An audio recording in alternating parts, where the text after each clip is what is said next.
So I had a question about screen readers and what might be a good screen reader to read with the students. So there are a couple of things that I can recommend and a couple of things that users need to keep in mind.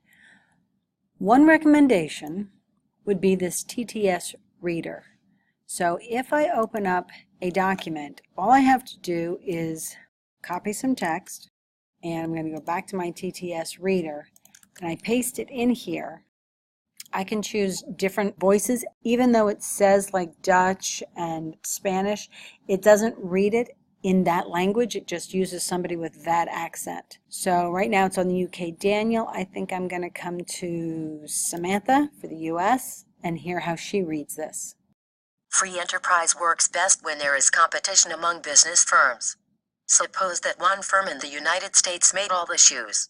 So I can listen to it that way. I can slow it down and speed it up, and I can choose a different voice if I'm not happy with this. Just to show you, if I were to choose Jorge from España and he were to read this. Suppose that one firm in the United States made all the shoes. It could charge whatever price it pleased for shoes because it would have no competition.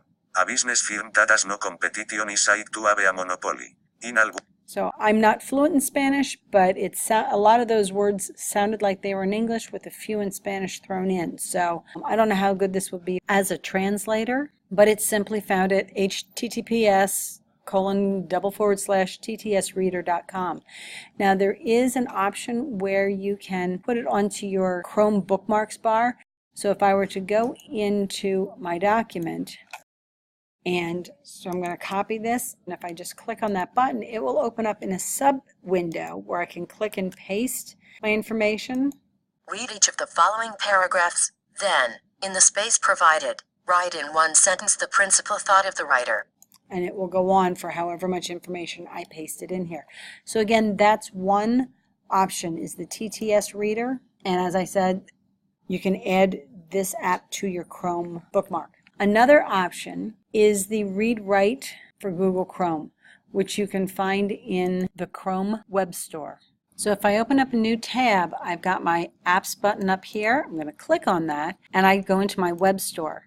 Once in here, I can search for the extension Read and Write for Google, and yours would be a blue button up here that looks just like this. It says Add to Chrome. You would click on it and then click on the Add Extension. It would be added to your bookmarks bar somewhere along up here. And if I come back to this document, you'll notice that it already has this menu bar up here. So if I put my cursor, I'll just start here. And there are some options here. There are more options if you pay for it, but I can play. A. Rephrasing a writer's thoughts. Read each of the following paragraphs, then, in the space provided, write in one sentence the principal thought of the... So you can see that it not only highlights the sentence, but it will highlight word for word as it goes along.